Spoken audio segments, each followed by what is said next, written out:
سلام و مهر. وقت همه شما بزرگواران بخیر باشه.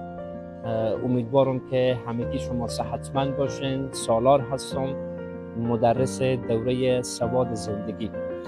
همه ما و شما مکتب رفتیم، درس خواندیم، تخصص یاد گرفتیم، اما هیچ کس برای ما یاد نداد چگونه خود را بشناسیم، چگونه روابط اجتماعی من را مدیریت بکنیم و چگونه از چالش ها و بحران ها عبور بکنیم و به آرامش برسیم. وقت آن رسیده که سواد زندگی یاد بگیرید.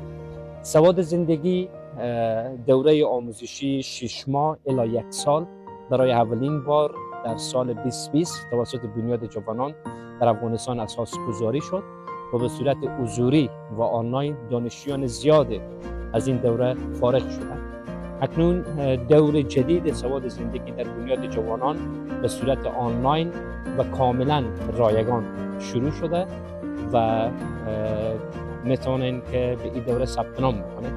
امیدوارم که شما رو به دوره سواد زندگی ببینید. وقت شما بخیر.